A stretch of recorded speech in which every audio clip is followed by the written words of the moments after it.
Nebana dijifara Billy Makado. Daviana Millie Makado. You should have one for this one. What you say now?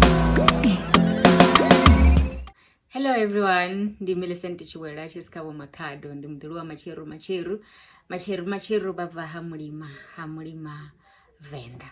Oh, I don't have another earring. I might as well take off this one. But anyway, I don't have an earring. Welcome everyone, welcome. Ndikoribua, ndinifuna note, thank you for your love and support. For watching my videos, ndikoribua like aninchiriri. Ndikoribua.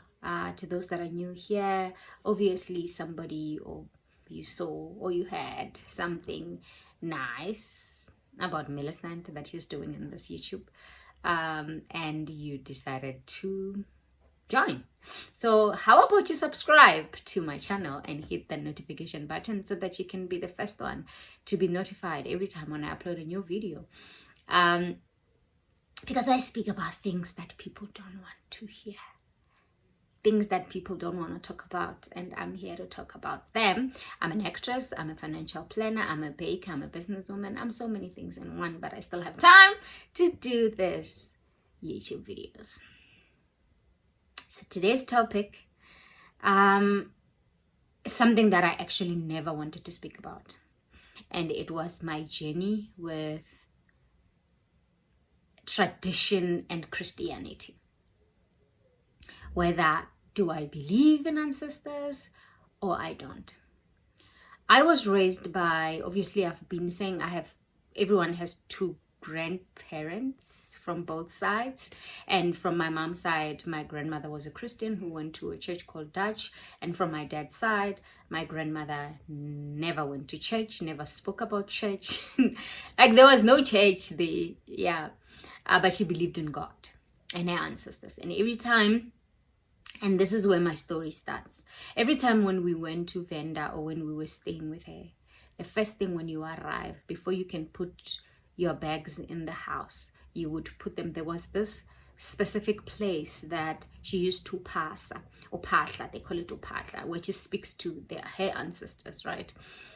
Like you would come with your bags and put them there, and then she will kneel down and start speaking to ancestors and thanking them that Millicent arrived safely in Venda, speaking to her father's side of the ancestors and then her mother's side, and just thanking them.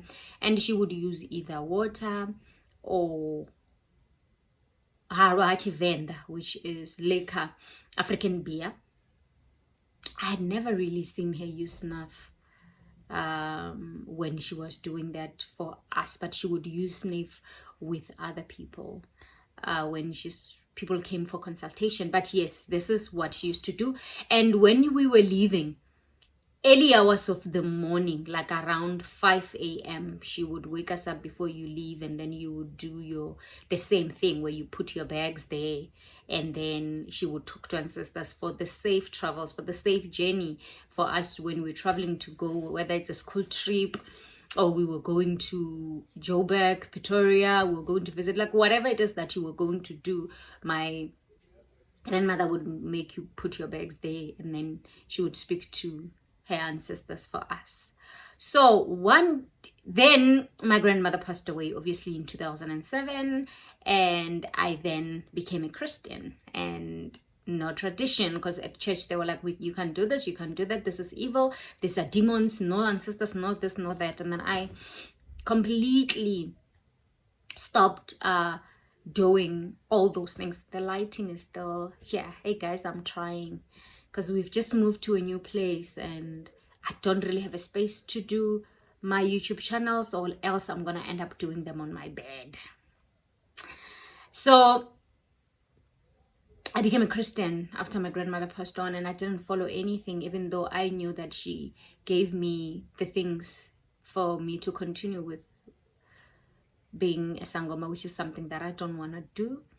And then I remember I think it was in 2008 17 or 18, I was invited to Mrs. Waterval in Venda. I was coming from Joburg. We took a bus there with my sister-in-law. When we arrived there, the people who have invited us, Botaki, they came to fetch us from the bus stop and took us to my grandmother's house to drop off some things, because my sister-in-law, Shumani, still stays there with her husband. We're going to drop off stuff, the bags and whatever she had bought for her children, because the children were staying there. And I remember when we got there, something in my mind as an actor, I was like, do you know I'm an actor? Do you know I want to show you what my grandmother used to do, ne? Then I took the bags that we had, I put them there, I took water, I asked for mugayu, which is maize meal. I mixed it with water, and then it obviously will become like African beer. I took that and I demonstrated exactly what my grandmother used to do. I spoke to her ancestors, to her mother's side and her dad's side. Like everything she did, I was performing it. Because I'm an actor, I'm like, I can perform. Then I performed. I did that. Immediately when I stood up, I fell.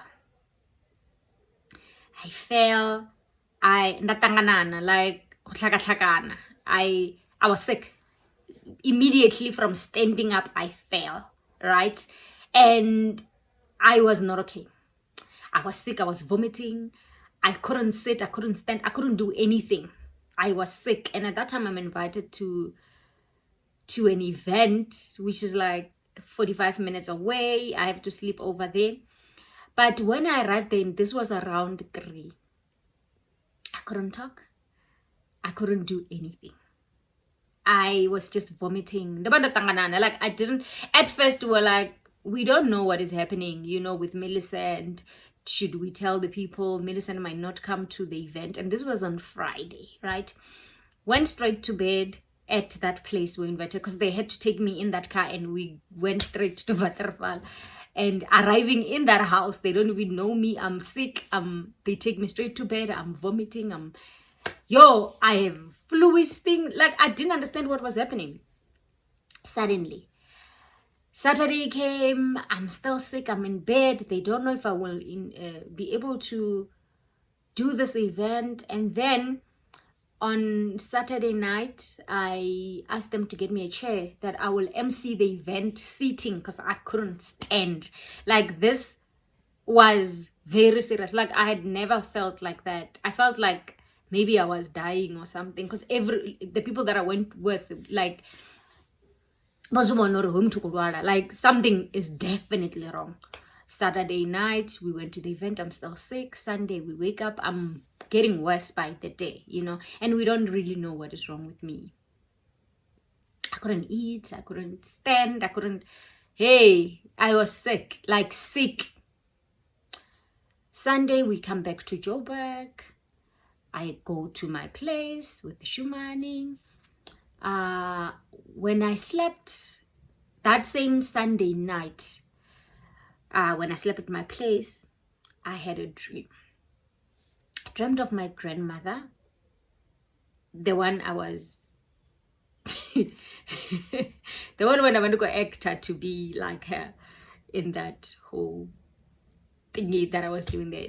I dreamt about her, and she was at that same place, like she was standing there, and she was saying, this is very serious. We don't play. You will die. I can kill you. You can die, because you think this is fun. This is not a joke. This is serious. And this was the dream that I had of my grandmother. And I know, Mina, when whatever dream that I dream comes to pass, since I was young, obviously, because I have the gift, right, of being a sangoma. But I just decided not to, because I don't want to. I have been with my grandmother, and she did give me the things before she passed on to say, this is what you're supposed to continue with. And my mom was like, no. We both refused, and I was young. But I know that I have the gift, and I can dream about the things, and see. If I look at someone, I can tell you what is happening, things like prophesying. And that's when Christianity came along, and I decided, let me go to Christian way and do the God way, because I don't want to be cutting people with scissors, and not scissors, razors, and yeah, because I'm scared of blood, right? I could have been a doctor. But anyway, going back to the story, I dream of my grandmother and she's saying all those things. I woke up in the morning, and that was the assurance for me that these things are real. Even though when I was growing up with my grandmother, the things that she would do with us, because we never had flu, we never had this simple sicknesses, we never sick, because we were staying with somebody who would go to the mountains to get mint, to get all these things that we're using in our kitchen without even realizing they are all over in the mountain. When we were sick, she knew what to do, because she always had me. She knew what to use with what. If you are feeling sick, you have flu, you have what, she would get mubibiri, mubomo, what, and she had everything, you know. So when she spoke to me in that dream, and she's like, listen, this is not a joke, you will die if you're gonna play as if you know better than us. This thing is real. Ancestors are real. And I woke up from that day and I'm like, I apologize. It made sense to me. It might not make sense to you because you don't believe in ancestors, but this was my story, and I grew up with a sangoma, but I decided not to follow that, even though I knew the things that she was doing were true and real. But I just decided, no, I want to be a Christian. I want to follow God. I don't want to be involved with these things. But on that particular day when I got sick, immediately I stood up from acting to be my grandmother. I called the ancestors by names. I called everything. I did everything while my friends were laughing because I'm performing. I'm giving this character everything. Like I used to see my grandmother doing that almost every day, and I knew exactly what to say because I knew her ancestors' names, because she would repeat them nonstop and the things she was saying. And when I stood up, I fell.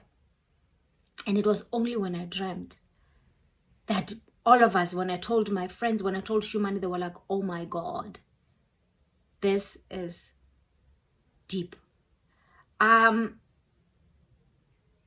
now you know where I stand. I don't worship ancestors. I worship God. I worship the living God. I acknowledge that they are there. They are here. And this is what people think. People think people worship ancestors. No one worships an ancestor. You can't light a candle and worship an ancestor. No, you don't worship them. They just acknowledge that. But zimoba hone and thank and talk. But it's not worshiping them. This is something that I never wanted to speak about because people don't know where I stand as a person, as a Christian, when it comes to these things. Because I'm going to do a video about when my brother passed on as a Christian, when I was told that I shouldn't go to the graves. I grew up going to the graves every Good Friday. I'm gonna do a video about that so that you can know where I stand with that. But yeah, in the next 10 minutes there won't be electricity here. So I have to cut this short because we are experiencing what we call load shedding. So listen, in the next 10 minutes it will be darkness in here. So hopefully I'll find a nice spot to do the other video. So maybe I must move that side, whatever the case may be. But I am going to do this video. And I'm hoping this helped a lot of people to understand my journey with ancestors and God and Christ. Thank you for watching. May you have a blessed day. Hallelujah. Amen.